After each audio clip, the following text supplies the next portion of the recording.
Le débrief sur la Teranga TV avec le mondial des Africains qui commence à plier bagages parce que c'est le cas déjà de l'équipe du Maroc. Malheureusement, Aliou Soumaré, ces Marocains qui ont produit peut-être le meilleur jeu côté africain qui vont devoir rentrer, mais avec un point après ce match nul contre l'équipe de l'Espagne hier, 2 buts partout.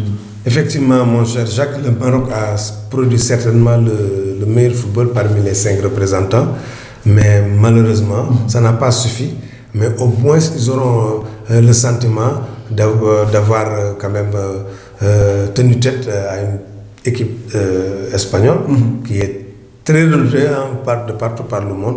Donc, le Maroc a... Un match qu'ils auraient pu gagner. Ils auraient pu gagner. Donc, parce qu'il y a plusieurs facteurs, l'arbitrage vidéo, à discuter encore parce que ce deuxième but est un peu litigé de la légalisation des Espagnols. Donc, moi, je pense que le Maroc n'a pas démérité. Et moi, je pense que le mondial, ils l'ont raté sur le premier match contre l'Iran. Où ils ont... Ce but à la dernière minute. Ils avaient, en dehors du but encaissé à la dernière seconde, ils ont dominé le match de la tête aux pieds. Tout le monde pensait qu'il y aura une pluie de buts, mais il y avait une inefficacité devant le but, ce qui les a non seulement desservis, mais comme de malheur, ils ont encaissé un but. Un autre goal, hein, c'est un Marocain qui a marqué contre son camp. Malheureusement, donc voilà. Donc moi je pense que s'ils avaient gagné ce premier match-là, ils auraient largement de la place. Et puis même contre le Portugal là. Non, même le Portugal, ils ont déroulé un jeu. C'était juste à la 4e minute où Cristiano a réussi cette tête-là, mais à part ce but-là, il n'y a plus rien. C'est le Maroc qui a complètement déroulé. Contre l'Espagne aussi, ils ont ouvert le score. Avant de se faire rejoindre, ils ont encore repris le dessus. Donc vraiment, chapeau à cette équipe marocaine qui sort, mais la tête haute. Et chapeau aussi à son sélectionneur quand même. Hervé Renard, qu'il faut saluer, qui a fait un excellent travail parce que quand il prenait le Maroc, personne ne pouvait s'attendre à ce genre de résultat, tant sur le plan continental que sur le plan mondial. Parce que le Maroc a pratiquement tout raflé sur le plan continental. Hein. Les clubs sont champions d'Afrique en Ligue des Champions. Ils sont champions l'équipe nationale locale et a remporté le CHAN. Donc, quand on sait que Hervé Renard, moi je pense que si la fédération marocaine conserve ce staff-là, ils peuvent faire très mal à la prochaine CAN parce que là, c'est une équipe qui est vraiment en place avec du jeu, vraiment du très beau jeu. En tout cas, déjà dans les réseaux sociaux, après cette élimination, il y a certains supporters qui l'invitent à venir au Sénégal. Mais ça, c'est quand même manquer de respect à lui si c'est qui est encore là et qui a qualifié cette équipe du Sénégal. Un jour, je suis presque certain qu'il viendra au Sénégal parce que lui-même, il le souhaite. Il aime le Sénégal, il passe souvent ses vacances ici même à Dakar. Alors, à part le Maroc, un autre Africain, un autre Maghrébin, l'Égypte, qui va rentrer aussi. Contrairement au Maroc, l'Égypte a un peu déjoué, même s'il y avait Mohamed Salah qui a manqué le premier match et qui n'est pas au meilleur de sa forme. Oui, l'Égypte, tout le monde le savait. L'absence de Salah avait porté un sacré coup au Pharaon. Et ça, on le regrette encore parce que s'il avait été à 100% de ses moyens, comme il l'a fait avec Liverpool, c'est quelqu'un qui vaut au moins un but par match. Et que toute l'équipe Il l'a fait d'ailleurs sur les sur les 2 matchs qu'il a disputés, il a marqué. Donc il aurait pu marquer aussi sur le premier match. Parce que c'est un joueur qui est là, qui a la baraka, qui marque, il a une certaine confiance de buteur. Et quand un attaquant, comme on le dit, ça marche au moral. Lui, il se dit que c'est une machine à marquer des buts maintenant. Il en marquera et il en marquera encore d'autres. Mais malheureusement, sa blessure l'a écarté des terrains et voilà, ça a porté un sacré coup au Pharaon et voilà, ça s'est vérifié sur le terrain. Ils auraient pu aussi rentrer avec les honneurs, mais ils ont craqué face à l'Arabie Saoudite. L'Arabie Saoudite avait aussi à cœur de gagner un match parce que ce n'est pas aussi des manchots. On les a vus même tenir en échec les Allemands pendant longtemps, durant les matchs amicaux. C'est parce qu'ils ont été cueillis à froid par les Russes lors de l'ouverture. Il y a des gens qui pensent que c'était le Ramadan. Donc il y a beaucoup de facteurs qui ont joué par rapport à ce match-là, allez savoir. Donc moi je pense que les Égyptiens, bon ils partent aussi, mais je pense que c'est une équipe qui était en reconstruction. Hein. Même leur qualification au mondial était une demi-surprise, parce que il faut rappeler que l'Égypte aussi a été absente des compétitions internationales. Pendant 4 ou 3 CAN, ils n'ont pas participé. 20 ans avant de revenir au mondial. Voilà, et puis 20 ans avant de revenir au mondial, après 20 ans c'est assez long, donc ils réapprennent à revenir au mondial, mais je pense que c'est une équipe qui regorge en son sein de très bons joueurs, qui peut encore progresser pour les Jeux futurs. La Tunisie va bientôt suivre parce que ces Aigles de Carthage ont aussi concédé 2 défaites face à l'Angleterre, d'abord 2-1, et puis cette douche qu'ils ont reçue face à l'équipe de la Belgique, 5-2. Ils vont jouer jeudi prochain pour terminer donc justement leur programme, et ce sera contre le Panama. Ouais. Deux équipes déjà éliminées. 2 équipes, et il y a une 3e qui commence à faire ses valises. Donc la Tunisie peut-être aura un cœur de terminer en beauté, parce que le Panama quand même c'est prenable. D'autant plus que la Tunisie, on l'a vu même durant les matchs amicaux, c'est une équipe qui marque toujours au minimum 2 buts. On l'a vu contre le Portugal, on l'a vu contre la Turquie, en match amicaux, on l'a vu aussi contre la Belgique. Contre la Belgique, ils ont quand même marqué 2 buts. Donc c'est une équipe qui, même contre l'Angleterre, ils ont marqué un but. Donc c'est une équipe qui vaut au moins 1 but par match. Alors que le Panama, quand même, est largement à sa portée. Donc sortir avec les honneurs. Le Panama qui a célébré son seul but. Ce seul but du mondial, même le chef de l'État est sorti. Donc vraiment, comme quoi, c'est une équipe qui est venue découvrir une compétition, alors que la Tunisie n'est pas son premier coup d'essai. Donc moi je pense que ils vont sortir avec une victoire pour au moins être fiers de rentrer au pays. Voilà. Ils ont eu la malchance, comme cette équipe du Maroc, de tomber dans une poule de feu. Oui, Angleterre-Belgique. Vous savez, ça aussi c'est un problème, parce que quand vous êtes dans une poule pareille, forcément, les chances de passer sont assez faibles quand même. Mais aussi minimes soient-elles, les gens essayent de faire avec. Mais quand même, ils ont produit aussi le beau football, les Tunisiens. Mais encore, le réalisme n'est pas africain. Ça, sur le plan, même pour l'Égypte, pour le Sénégal, même pour le Nigeria, c'est sur ce côté-là que les Africains pêchent encore au très haut niveau. Ils peuvent tenir tête à une équipe, mais pour marquer des buts, tuer le match, c'est ça, ils ne savent pas le faire. Par contre, les autres équipes, vous pouvez les dominer 90 minutes. Quand tu as une occasion, même dans la dernière seconde, ça va au fond, comme on a vu avec l'Allemagne, comme on l'a vu avec le Brésil, de Neymar aussi.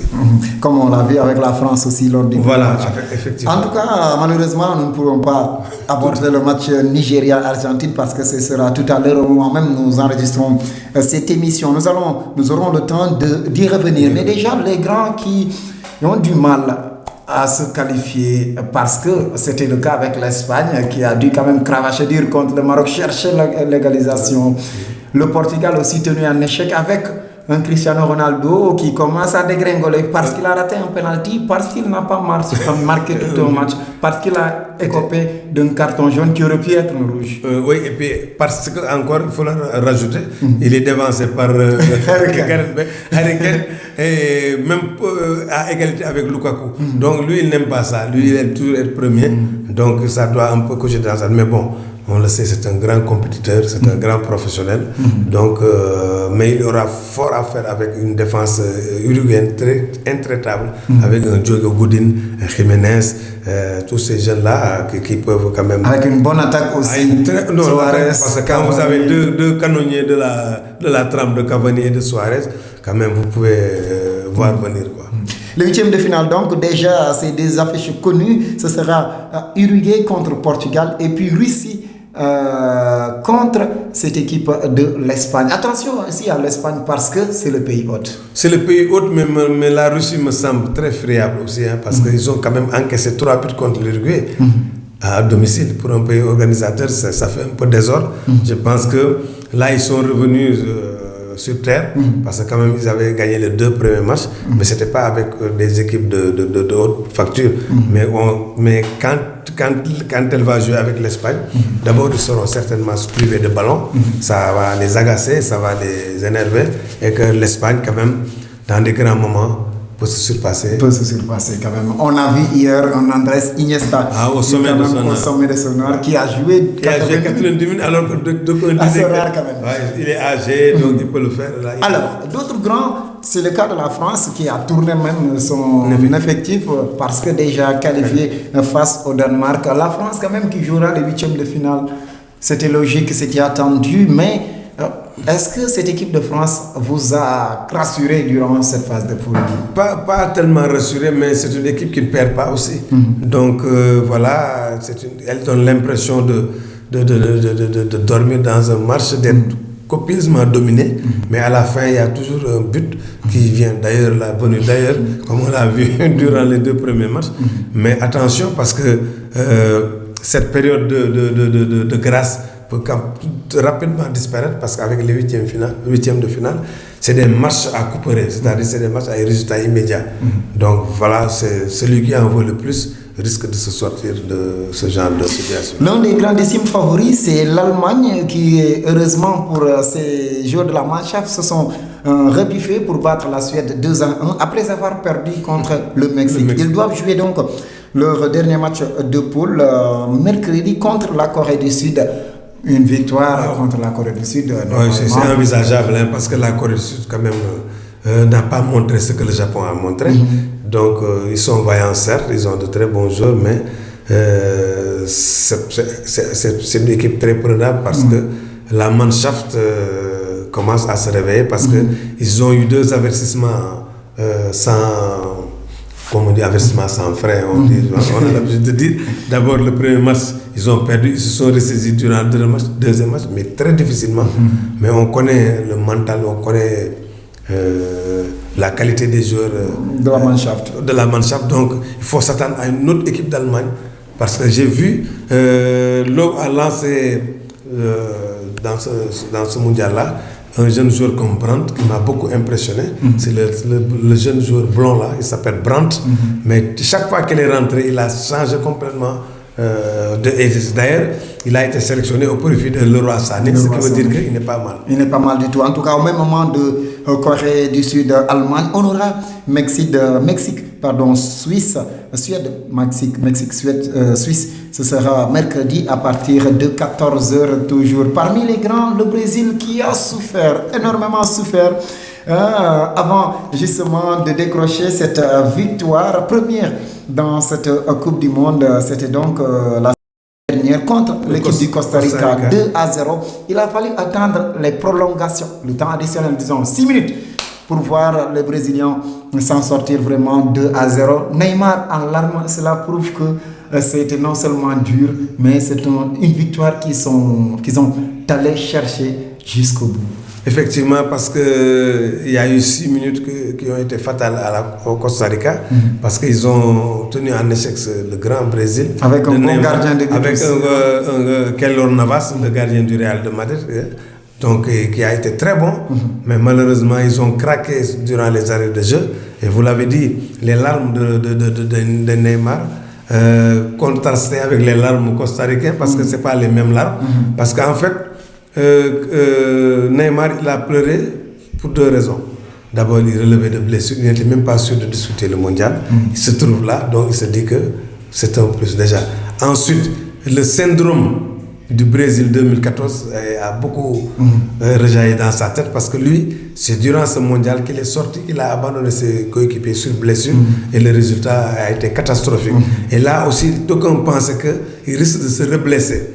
Donc il a eu beaucoup de facteurs. Et puis dans ce match, il avait pratiquement cru tout donner en offrant un penalty que l'arbitre a finalement refusé après visionnage du Donc le match était tellement difficile, tellement pathétique, tellement émotionnel qu'il a craqué, mais c'est bien parce qu'il a enlevé tout ce dont il avait gardé. Voilà, donc je pense qu'il ne va plus pleurer après. En tout cas, le Brésil fera face donc ce mercredi à partir de 18h à la Serbie. Un bon résultat pour se qualifier, même un nul. Oui, même un nul peut les qualifier. Donc voilà, c'est des équipes qui vont gérer la qualification pour être prêts pour les 8e. Parce que ça aussi, ça fait partie de la compétition. Parce que si vous mettez toutes vos forces dans la bataille pour la qualification, les huitièmes de finale, vous allez revenir tout simplement, certainement faire de la figuration parce que vous aurez laissé beaucoup de force dans la bataille et les cartons aussi vont jouer. Il y a beaucoup de facteurs qu'il faut gérer. La Coupe du Monde, c'est très, très, très, très difficile, mon cher Jacques. Merci beaucoup. Voilà, c'est la fin de votre émission Le Débrief. On se donne rendez-vous après la qualification du Sénégal. On le souhaite, ce sera jeudi prochain. Merci à vous, Alioune Soumaré. Et ce jour-là, on sera en écharpe et en maillot. Et en maillot de l'équipe nationale du Sénégal, floqué à nos noms. Non, bien sûr. Merci aussi à Benzo Dession pour la caméra. Merci à Vincent Gomis pour le montage. Restez toujours coaché sur cette belle plateforme, La Teranga TV, vitrine du Sénégal.